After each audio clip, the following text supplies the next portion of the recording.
Arthur C. Clarke, 3001, The Final Odyssey.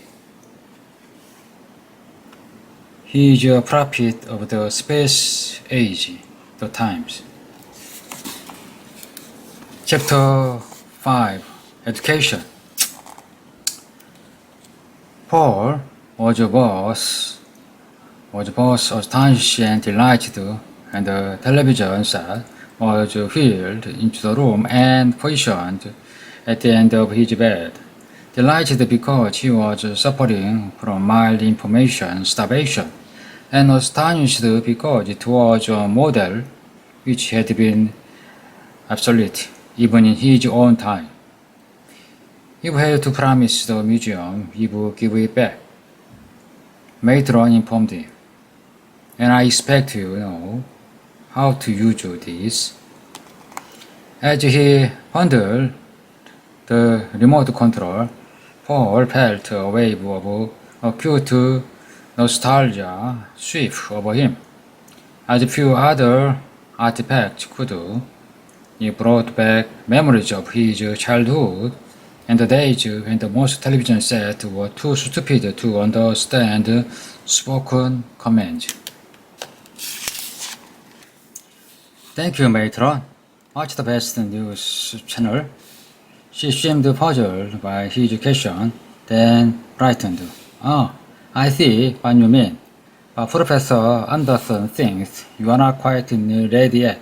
So Archives has put together a collection that will make you feel at home. Paul wondered briefly what the storage medium was in this day and age. He could still remember compact disc, and his eccentric old Uncle George had been the proud professor of the collection of vintage videotapes.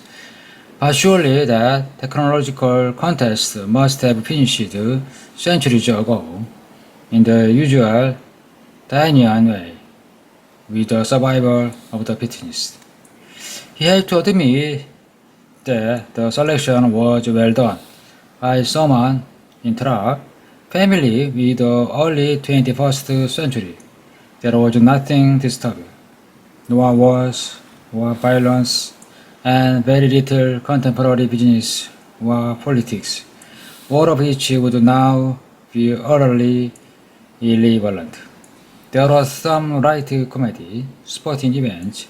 How did they know that he had been a Queen tennis fan? Classical and fan music, and wildlife documentaries.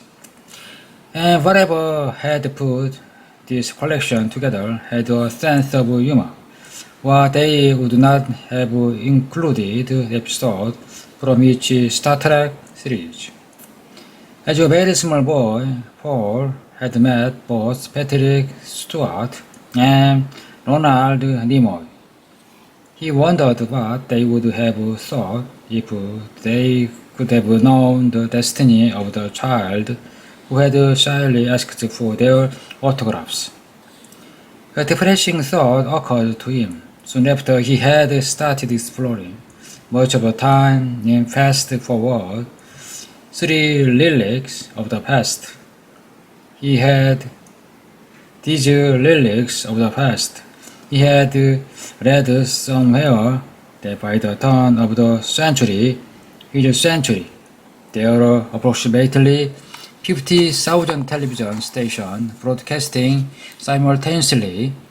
If that figure had been maintained, and it might well have increased, by now millions of hours of TV programming must have gone on the air. So even the most 100 cynic would admit that there were probably at least 1 billion hours of worthwhile viewing, and millions that would pass the highest standard of excellence. How to find these few million needles in so gigantic a haystack? A thought was so overwhelming, indeed, so demoralizing.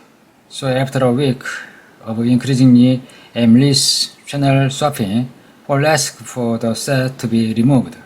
Perhaps fortunately he had less and less time to himself during his working hours, which were steadily growing longer as his strength came back.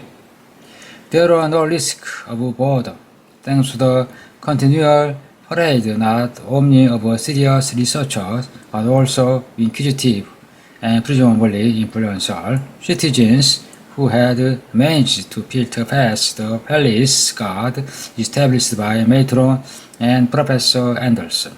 Nevertheless, he was glad when, one day, the television set reappeared. He was beginning to suffer from withdrawal symptoms, and this time he resolved to be more selective in his viewing. The vulnerable antique was accompanied by Intra Wallis smiling broadly. If you found something, you must see, Frank. We think it will help you to adjust. Anyway, you are sure you will enjoy it. Paul had always found a remarkable recipe for guaranteed boredom and prepared for the worst, but the opening had him instantly hooked, taking him back to his old life as few other things could have done. At once he recognized one of the most famous voices of his age, and remembered that he had been this very program before. Could it have been at its first transmission? No. He was only 5 then. Must have been a repeat. Atlanta, 2000, December 31. This is CNN International, 5 minutes from the dawn of the new millennium, with all its unknown perils and promise. But before we try to explore the future, let's look back 1,000 years and ask ourselves, could any persons living in AD 1000 even remotely imagine our world or understand it if they were magically transported across the centuries? Almost the whole of the technology we take for granted was invented near the very end of our millennium. The steam engine, electricity, telephone, radio, television, cinema, aviation, electronics, and during a single lifetime, nuclear energy and space travel. What would be greatest mind of the past have made these? How long could Archimedes or Leonardo have retained his sanity if suddenly dumped into our world? It's tempting to think we would do better if we were transported 1,000 years hence. Surely, the fundamental scientific discoveries had already been made, though there will be major improvement in technology.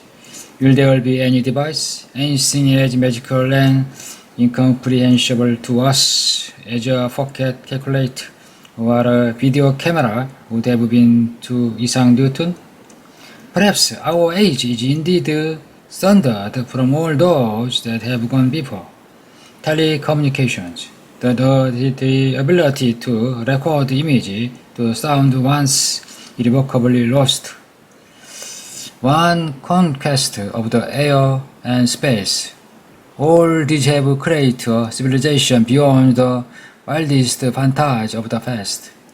And equally important, Copernicus, Newton, Darwin, and Einstein have so changed our mode of thinking and our outlook on the universe that we might seem almost a new species to the most brilliant of our predecessors.